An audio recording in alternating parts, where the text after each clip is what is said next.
CREA São Paulo, Conselho Regional de Engenharia e Agronomia do Estado de São Paulo, apresenta CREAcast. Olá, hoje no nosso episódio do CREAcast vamos bater um papo sobre diversidade na engenharia. Será que no processo de luta das minorias por reconhecimento e espaço, a engenharia também vem se transformando? Eu sou Tereza Morrone e hoje eu vou bater um papo com a engenheira civil e diretora de operações e serviços na Comgás, Carla Saltschuk. Olá, Carla, seja muito bem-vinda e muito obrigada por ter aceito o nosso convite.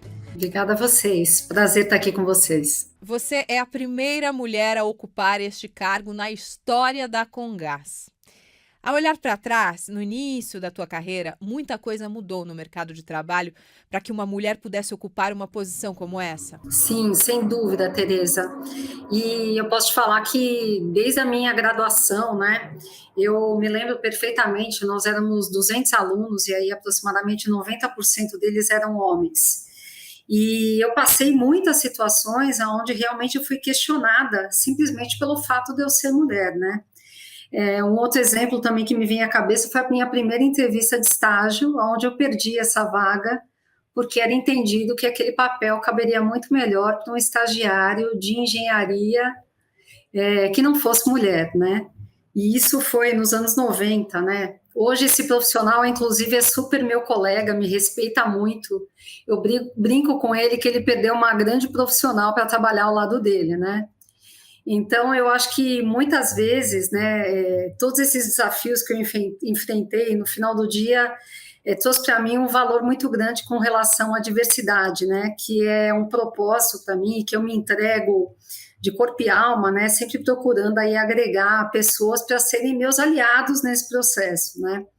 Afinal, além da gente contratar mais mulheres, eu acho que é super importante a gente criar um ambiente que estimule essas mulheres a permanecerem, né? Eu reforcei essa minha postura, né, de escuta muito ativa, de aprender muito com a minha equipe.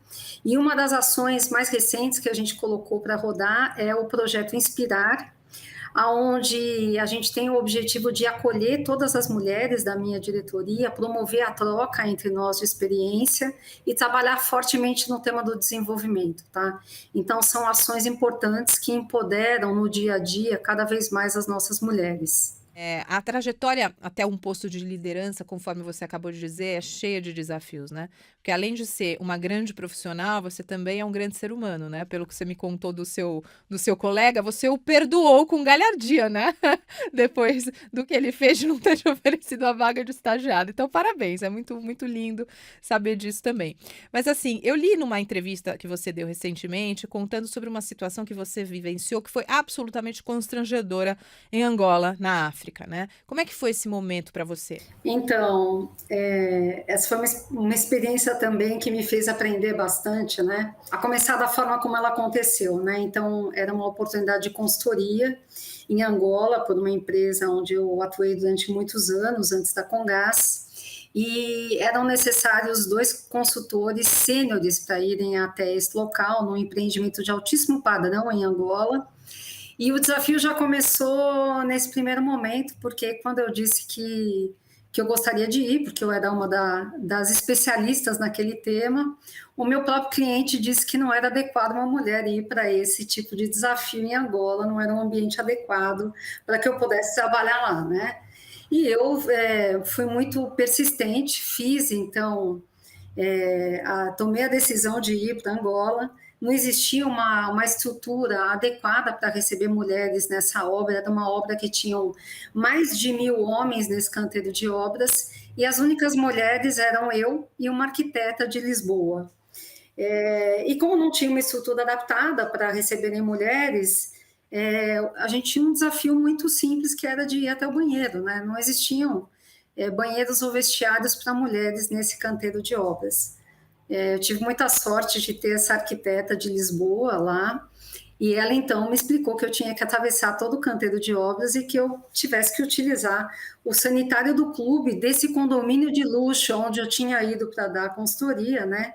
Para que eu pudesse então utilizar o banheiro, né? Então, eu acredito que isso não é um caso isolado, né, Tereza? Eu acho que devem ter muitas situações parecidas que devem acontecer frequentemente no Brasil, né? E esse problema ele precisa ser exposto, debatido e solucionado, né? Muitas áreas, empresas e espaços não estão preparadas para nos receber, né? Por isso eu desenvolvi mecanismos e estratégias, eu acho, para eu conseguir me posicionar, né? E ser muito ativa, assim, e proativa para conseguir fazer esse tipo de trabalho, né? Sem me sentir repelida, né? Infelizmente, a gente vive essas situações, acho que ainda nos dias de hoje, mas eu acredito que as empresas, elas estão compreendendo a necessidade da gente criar ambientes que sejam mais inclusivos para poder fazer com que, de fato, essas mulheres se sintam confortáveis para poder atuar de forma segura, né, nas suas atividades, tá? E você recebeu o título de embaixadora da Comgás com foco em todo tipo de diversidade, não apenas a de gênero. Eu queria entender como é que esse título se traduz na prática. Bom, foi uma honra para mim e, antes de tudo, eu acho que é uma busca por conhecimento, né? Eu tenho consumido muita informação sobre esse assunto, tenho lido muitos artigos, escutado muitos especialistas, e um pilar que eu tenho investido bastante é na conscientização dos nossos vieses inconscientes, né?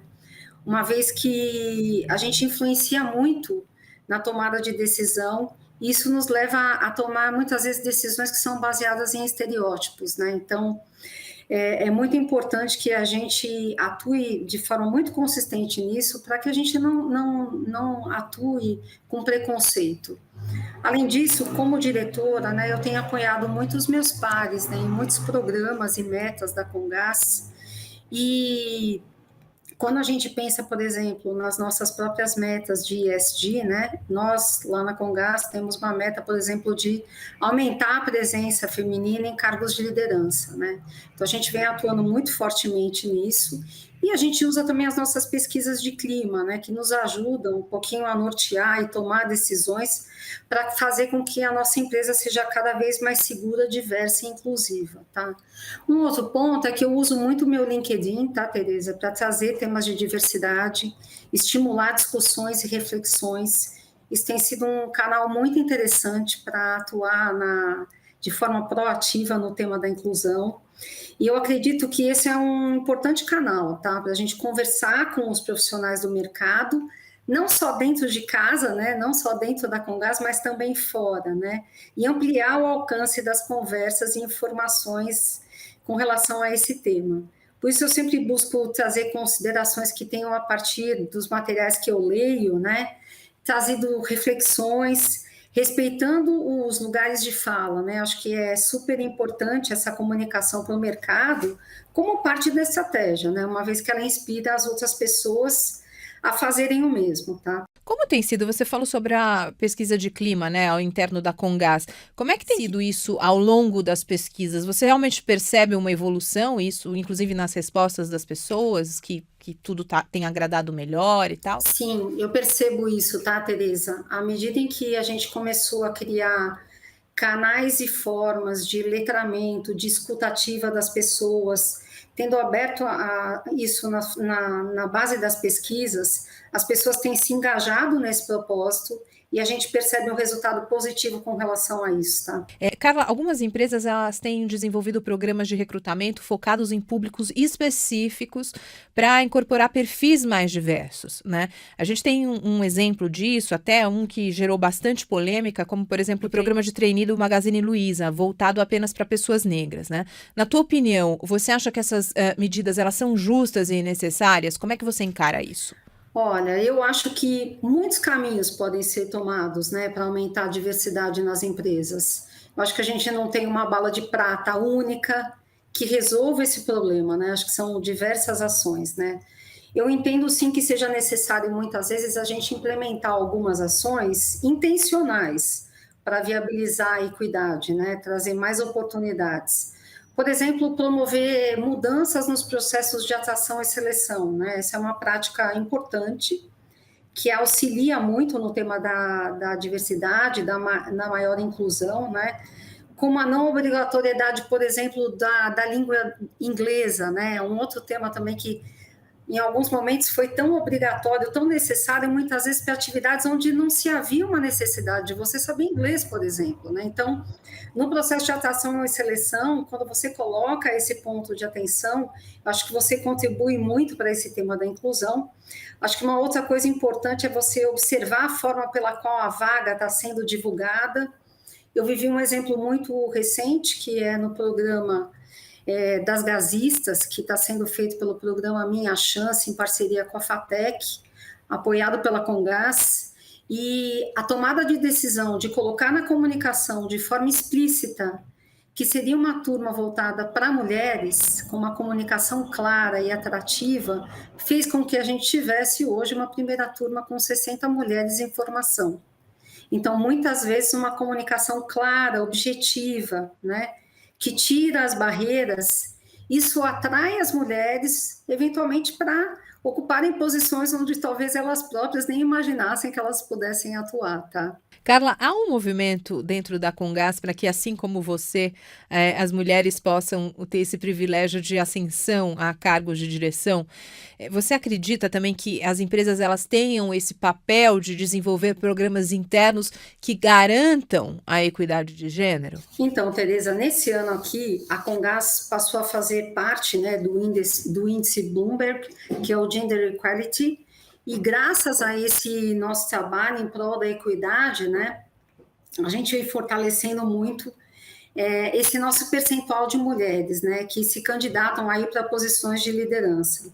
Hoje, na Congás, nós temos 35% dos nossos cargos de liderança ocupados por mulheres. Na nossa diretoria, dos 9 diretores, 4 são mulheres, né, então são números muito expressivos, além da marca do mercado, eu diria, mundial, né. Esse percentual é superior ao da ONU Mulheres, né, que é de 30% de líderes femininas, né, até 2025, então a gente já ultrapassou essa marca, mas mesmo assim a gente vem trabalhando muito fortemente em aumentar essa presença, principalmente eu, no meu desafio como diretora de operações e serviços, que venho buscando dar luz à ocupação das mulheres em cargos de liderança e também nos cargos mais operacionais, né? Então, como o exemplo que eu acabei de lhe dar, tendo mais gasistas e técnicas mulheres atuando nas linhas de frente no campo, tá? Um processo interno que eu destaco, principalmente que nós fazemos na Congás, é o exercício de carreiras, onde a gente olha para cada um dos nossos profissionais com potencial de liderança, e isso é um instrumento para que a gente possa atuar com treinamentos específicos para estimular cada vez mais que a gente possa ter um percentual maior de mulheres atuando junto a nós, tá? Agora tem uma outra questão que é o seguinte, que entre os objetivos do desenvolvimento sustentável do Pacto Global da ONU, do qual inclusive o CREA São Paulo é signatário, está alcançar a igualdade de gênero e empoderar todas as mulheres e meninas, né? Então, movimentos globais como esse têm reflexo, você acha, em setores tais como a engenharia, que é majoritariamente masculina? Com certeza, né? Eu acho que esses programas ele abrem diálogo, envolvem toda a população e dessa forma a gente constrói oportunidades para as mulheres em áreas ocupadas, principalmente, majoritariamente por homens, né? Acho que movimentos globais aí lançam luz para essa questão, né? Ser trabalhada de uma forma melhor, com um espectro maior e ampliando o alcance das iniciativas, né? Consequentemente, com impacto em ações locais, tá? Nesse sentido, eu queria compartilhar com você esse projeto que eu comentei anteriormente, a gente lançou ele no ano passado. Isso foi uma parceria da Congás com a Secretaria do Desenvolvimento Econômico, por meio do programa Minha Chance, numa parceria também com a FATEC e o Centro Paula Souza. Essa iniciativa, que tem um viés muito forte de formação profissional, né, deu oportunidade para que a gente formasse uma primeira turma com 60 mulheres. Elas estão sendo capacitadas para serem gasistas, E por meio dele, né, a gente está capacitando aí uma população feminina para que elas ingressem no mercado de gás. É um orgulho para nós isso, principalmente por um ambiente que é majoritariamente ocupado por homens, né? E é um projeto que me dá muito orgulho, porque eu vejo que a gente está conseguindo criar um grupo de apoio muito forte, né? Está criando uma repercussão por meio desse programa, né? E dessa forma abrindo frente para que a gente possa criar outras iniciativas que impulsionem o desenvolvimento de novas mulheres a atuarem em campos mais técnicos, tá? Então, eu acredito muito que por meio das ações é que a gente vai gerar essas transformações. Agora, adentrando a um tema não muito agradável, né, pelo qual ainda a gente está passando, a famosa pandemia, né, ela acabou escancarando algumas situações de desigualdade no mercado de trabalho, né? E eu acho que podemos destacar como exemplo as mulheres e os profissionais acima de 50 anos que perderam seus empregos. Parece que em momentos de crise as desigualdades se destacam, né? Eu queria saber o seu ponto de vista sobre isso. É verdade, né? Eu acho que a pandemia ela explicitou esses desafios, né? Principalmente para as mulheres no seu dia a dia, né? Eu diria que nós mulheres nós enfrentamos o desafio de conciliar ainda mais, né, o lado profissional e o pessoal, uma vez que com o home office a gente trouxe o lado profissional para dentro das nossas casas, né?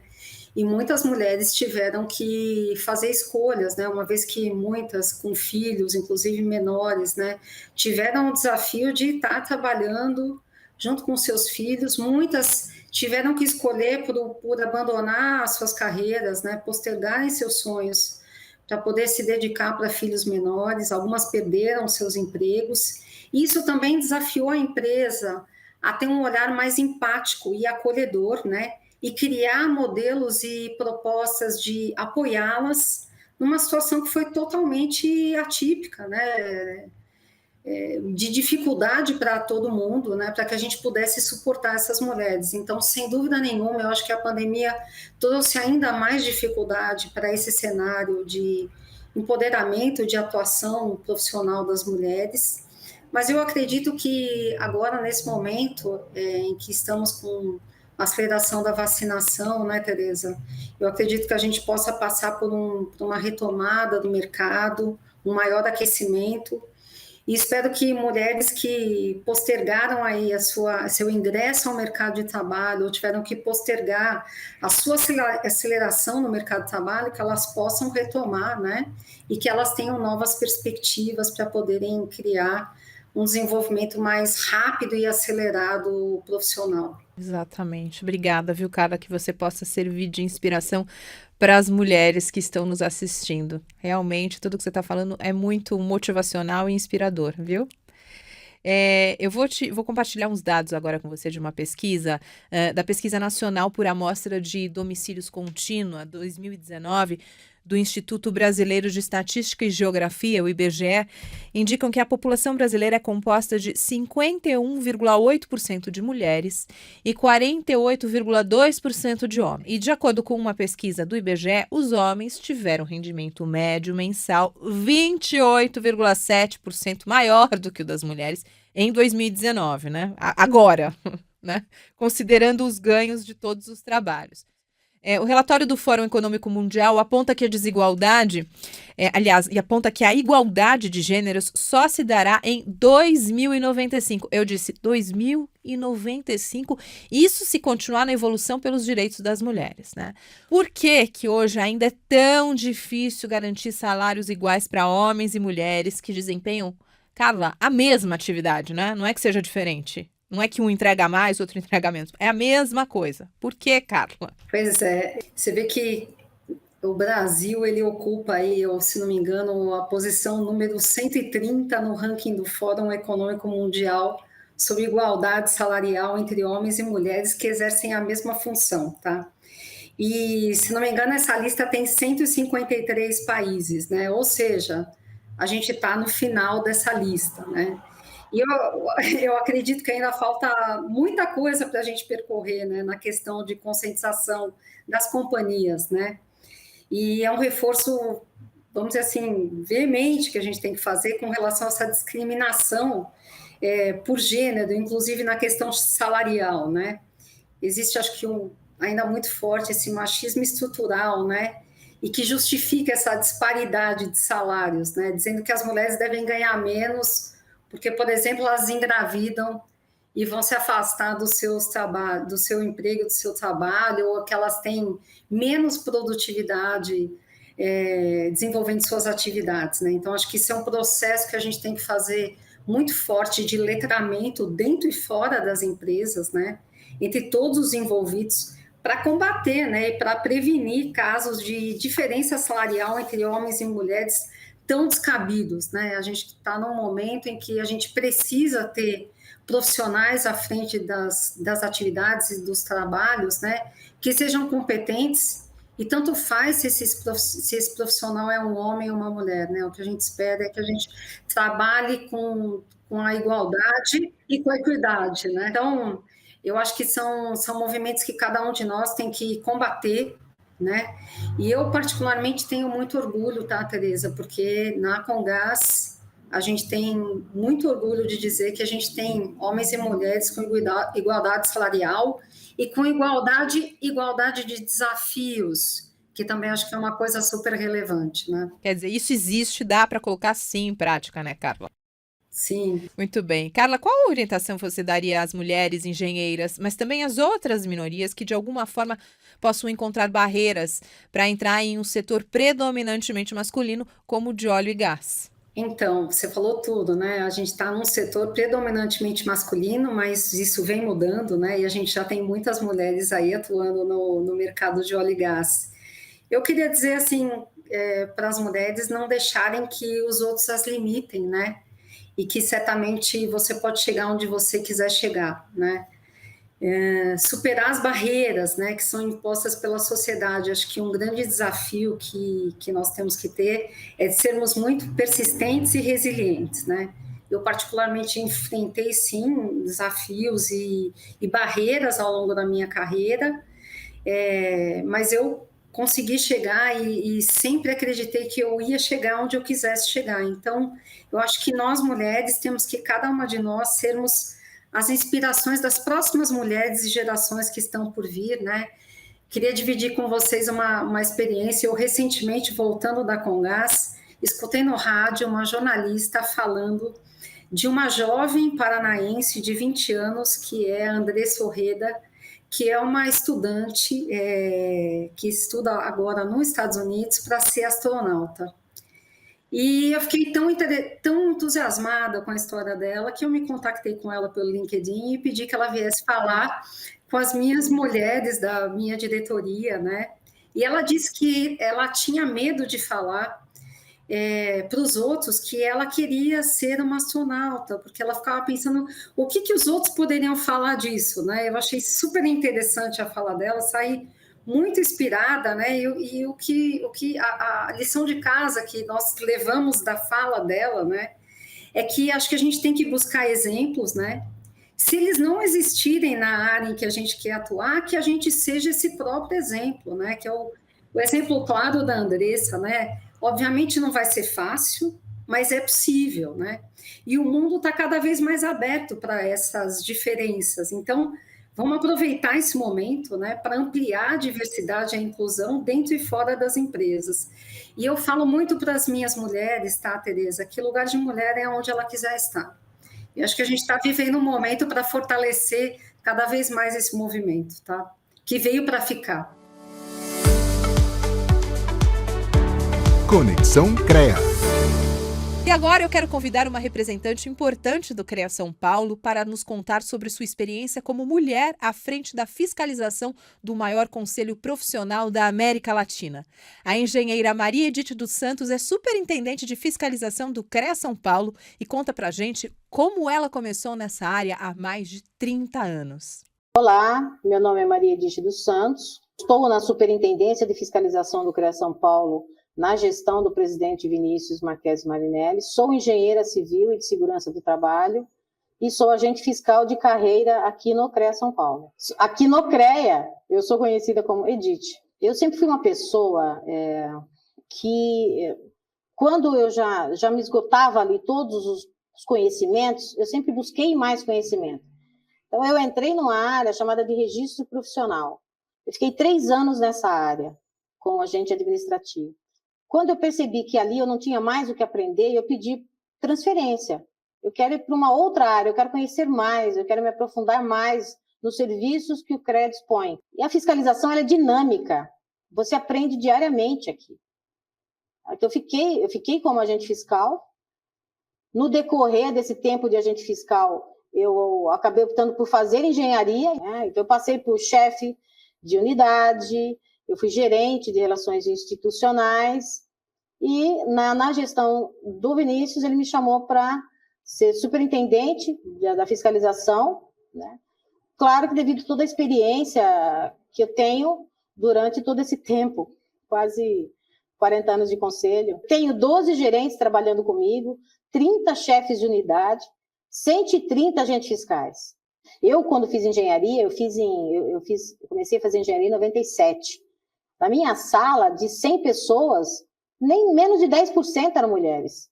O cenário vem mudando, a mulher vem alcançando, sim, posições importantes e vem mostrando que o que vale é a competência, não é o sexo.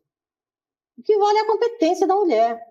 Se ela tem condições de assumir cargo de liderança, ela vai assumir e vai desenvolver muito bem a sua função.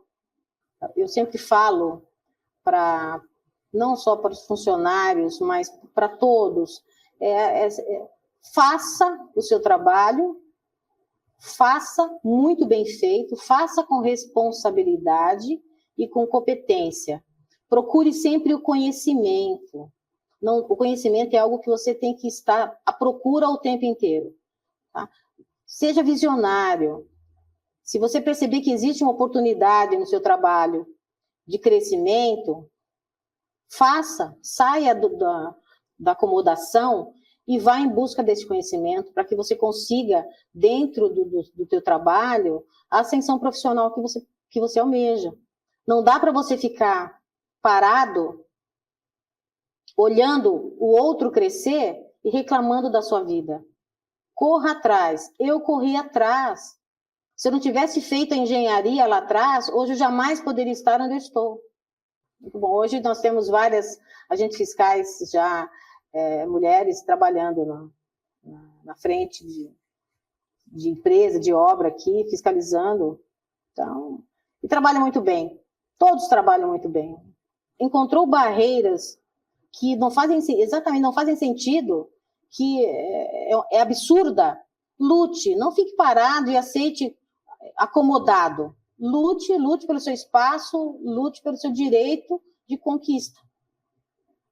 Tá? Talvez se nós lá atrás não tivéssemos falado nada, demoraria muito mais tempo para a mulher conseguir uma vaga de agente fiscal. CREAcast. Carla, a gente falou até o momento sobre equidade de gênero no ambiente de trabalho, né? Mas você acredita que esse processo também deva começar nas escolas, nas universidades? Medidas, por exemplo, como incentivar meninas no ensino médio a fazer aula de exata. Também você acha que ajuda a trabalhar a desconstrução dos estereótipos desde cedo? Você acha que isso pode, sim, ajudar o trilhar das mulheres na engenharia? Sim, sem dúvida, né? Como eu te disse, né, Tereza, na minha própria turma eram menos de 10 mulheres, 10% dos alunos eram mulheres, né?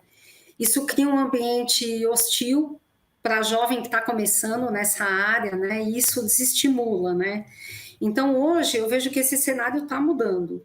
Eu sempre cito com orgulho, e eu acho que é super fundamental para essa transformação da engenharia, o próprio exemplo que a gente tem hoje da própria diretora da Escola Politécnica, que é a Liede Bernucci, né, que é uma professora que foi eleita, né, como a primeira diretora da Escola Politécnica.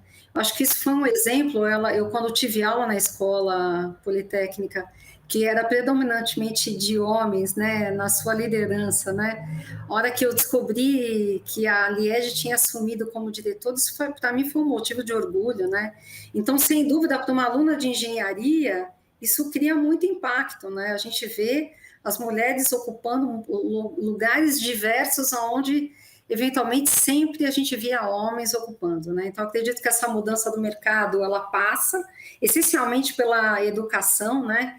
E desde lá do ensino médio, ensino fundamental, deve se reforçar muito de que as mulheres têm sim a opção de escolherem quais são os cursos que elas querem atuar, né? Não existe um curso que é mais direcionado para mulheres, né? E esse estímulo ele vem desde pequeno, tá? Desde casa, inclusive. Exatamente, desde casa, inclusive, né, Carla? Inclusive, eu posso dizer por mim, tá, Tereza? Eu tive a honra de ter pai e mãe assim que sempre me estimularam a fazer o que eu quisesse, né, a estudar o que eu quisesse. E quando eu disse que eu queria fazer engenharia, eu fui super estimulada, tanto pelo meu pai quanto pela minha mãe, tá? Então acho que essa base familiar ela ajuda muito também para empoderar essas mulheres desde pequenas. Carla, tem uma história que ficou marcada para mim, que é sobre a engenheira Emily Roebling, que se responsabilizou por concluir a obra da Brooklyn Bridge, né? É após o engenheiro, que era inclusive marido dela, falecer. Ela assumiu a posição de engenheira-chefe da obra. E assim ela se tornou uma grande referência de determinação, liderança e luta pelo direito feminino de acesso à graduação nos Estados Unidos, né? Falando dessa história, será que te vem à mente outro exemplo? Queria saber quem foi sua inspiração, Carla, e qual que é a importância de ter esse tipo de referência. Então, eu não tive uma inspiração propriamente dita para tomar a decisão de fazer o meu curso de engenharia, tá? Mas eu já disse aqui na minha pergunta, na pergunta anterior que você me fez, tá, Tereza? Eu queria citar o exemplo da Lied, para mim foi muito significativo ver uma mulher ocupando o cargo de diretora da Escola Politécnica da Universidade de São Paulo, tá? E eu te falo por quê? Porque quando fiz a Universidade de São Paulo, na Engenharia Civil, a gente tinha predominantemente professores homens, pouquíssimas mulheres, como alunas e como professoras, né?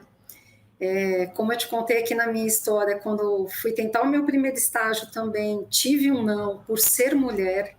Então, para mim, enquanto profissional hoje, foi muito simbólico saber que dentro da universidade eu começava a ver mulheres ocupando cargos de liderança, tá?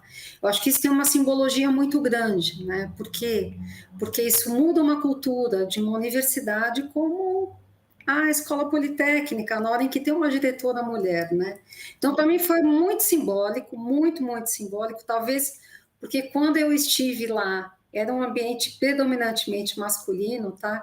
Eu queria reforçar esse exemplo, principalmente porque a gente está falando aqui das engenheiras, né? E aí ter uma líder mulher na Escola Politécnica, eu acho um exemplo muito forte, tá? Então, o meu exemplo aqui, eu gostaria de reforçar da Lied, que eu a conheço pouco, a conheci como professora, né? Mas muito dinâmica, muito competente, até hoje, com muitas pessoas com quem eu converso, uma pessoa de referência.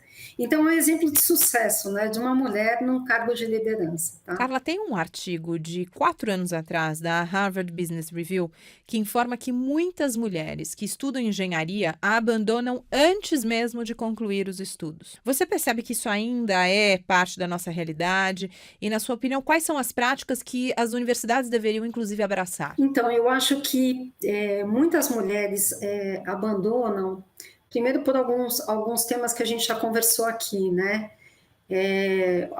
A própria percentual de mulheres que compõem os cursos de engenharia, por serem menores, né, acho que torna esse ambiente mais difícil para aquela mulher que ingressa. Acredito que nos dias de hoje isso tenha melhorado bastante, tá, Tereza? Quando a gente vai até as escolas de engenharia, a gente já vê um número de mulheres muito maior do que a gente via há 10, 15 anos atrás, então a gente já tem um ambiente muito mais amistoso para que hajam mulheres atuando nesses cursos, mas a gente ainda tem uma jornada a percorrer, né? Além disso, eu tenho a impressão de que o próprio acolhimento da escola ao receber essas alunas também é um papel importante, né? Então, algumas situações que eu própria vivi quando fiz o meu curso, né? A gente, dependendo dos prédios, dos locais aonde a gente ia, a gente tinha ambientes que não estavam muito bem adequados ali para estarem recebendo mulheres que têm suas necessidades diferentes das dos homens, né? Isso precisa ser considerado, é muito parecido com um exemplo que eu comentei aqui de Angola, né? Então, como é que a gente faz para tornar esses ambientes mais receptivos para essas mulheres, para que a gente não expurgue essas mulheres muito antes delas chegarem, né? E como é que também esses professores, ao receberem essas mulheres, né, viram grandes profissionais, né, que fortalecem a sua permanência. Acho que tem um papel importante também desses profissionais que estão ali ensinando essas mulheres, né, para que eles não só empoderem ainda mais essas mulheres que estão chegando, mas que trabalhem na retenção delas para que, de fato, elas terminem os seus cursos, né. E um ponto importante são as perspectivas de mercado profissional, né? Eu acho que cada vez mais, tendo mulheres trabalhando no mercado de trabalho, da engenharia, onde as mulheres ocupam papéis importantes, isso também estimula o ingresso de novas mulheres nos cursos, tá? Não só nos cursos de engenharia, né? Nos cursos de tecnologia, por exemplo, onde a gente também precisa ter mulheres ingressando, nos cursos de matemática, são ambientes onde as mulheres, elas participavam menos, né? Cada vez mais a gente tem visto um ingresso ainda maior dessas mulheres nesses cursos, mas é necessário que seja feito esse acolhimento maior para que essas mulheres cada vez mais procurem esses cursos, tá? A inserção feminina no mercado de trabalho nacional inferior à presença masculina tem chamado a atenção, Carla, de diversas empresas. Em 2020, por exemplo, a siderúrgica Gerdau abriu vagas específicas para mulheres engenheiras. Para você ter ideia, de acordo com dados do Conselho Federal de Engenharia e Agronomia, o CONFEA, pesquisados em 19 de janeiro deste ano, é o seguinte: dos registros ativos de todos os conselhos regionais do país, mulheres somam 183.601 e homens totalizam 793.759. Você acha que medidas como as da Gerdau, como a abertura de vagas focadas somente nas mulheres, é um dos caminhos? Então, eu acho que é importante nós unirmos forças para ampliar a presença feminina no setor. Então, por exemplo, essa parceria que nós temos com o programa Minha Chance é um bom exemplo, né? Como um reforço na capacitação que nós estamos fazendo para essas alunas, nós também trouxemos a ONG Mulher em Construção. Essa ONG ela atua não só no empoderamento, mas também no fortalecimento das mulheres, nessa atuação das frentes de trabalho junto ao campo. A instituição atua no contato direto com essas alunas no curso, né, com palestras, com ações de empoderamento, para que elas se sintam mais preparadas e seguras para atuar em uma área ocupada majoritariamente por homens, que são os nossos gasistas, tá? Além disso, essa ONG, por exemplo, ela tem feito contato com as empresas do mercado de energia para prepará-las também a receberem essas mulheres. Então, por exemplo, nós trouxemos a ONG Mulher em Construção para atuar junto aos parceiros da Comgás, para preparar os nossos parceiros para também terem profissionais mulheres atuando nas frentes de trabalho. Então, mais do que isso, né, nós estamos preparando as companhias para que elas se adaptem a fim de reter esses talentos, promovendo mais equidade de gênero no setor, tá? Então, eu acredito sim que essa união de forças é o que vai garantir a gente atrair e reter as mulheres no mercado profissional. Carla, agora a gente vai interromper um pouquinho o nosso bate-papo, porque eu quero que os ouvintes acompanhem um conteúdo muito especial. Aqui tem profissional.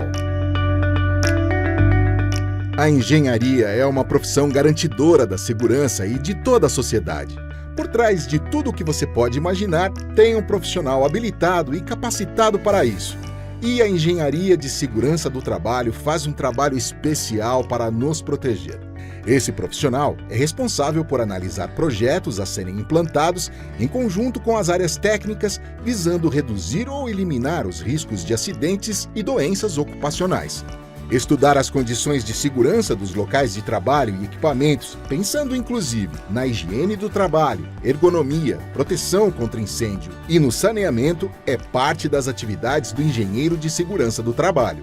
A especialização é destinada a profissionais registrados no CREA e cada vez mais requisitada por empresas e instituições atentas às responsabilidades sociais, à saúde ocupacional e à prevenção ambiental. Carla, muito bem. Eu agradeço pela nossa entrevista, nosso bate-papo. Mas antes, eu queria saber se você tem algo que você queira acrescentar. Talvez dizer que a beleza de ser mulher é que, principalmente vou falar por mim, né? Além de engenheira, além de ser a diretora de operações de serviço da Comgás, sou mãe de 2 meninos, né? Preparo os meus filhos para poderem trabalhar fortemente como pessoas que atuam a favor da diversidade e que influenciam de forma positiva esse tema para a gente ter um mundo melhor. Eu acredito nisso, né? Eu acho que a gente está vivendo um momento ímpar, onde a gente pode ter um bate-papo como esse, né, Tereza, para fortalecer, inspirar e dar o exemplo para as pessoas de que, sim, lugar de mulher é onde ela quiser estar, tá? E fico muito contente de vocês estarem pautando esse tema. Acho que a gente tem um papel relevante de estimular as mulheres para atuarem cada vez mais no mercado de trabalho, principalmente na engenharia, que precisa tanto de profissionais competentes, e as mulheres são esses profissionais também. Então, fico muito contente de vocês pautarem esse tema, tá? Muito obrigada, e muito obrigada a você por ter aceito de tamanha prontidão assim o nosso convite. Muito obrigada, viu? Obrigada a vocês. Prazer estar aqui com vocês. Agradeço a você também, ouvinte, que nos acompanhou até agora, e te convido para seguir com a gente, ouvindo todos os episódios dessa série que foi desenvolvida para aprimorar e desenvolver conhecimentos e também aproximar todos do CREA São Paulo. Te encontro no próximo episódio. Até lá! Você ouviu CREAcast, o podcast dos profissionais das engenharias, agronomia e geociências. Uma realização do CREA São Paulo, Conselho Regional de Engenharia e Agronomia do Estado de São Paulo, que você ouve no site e aplicativo da CBN e também nas demais plataformas de áudio.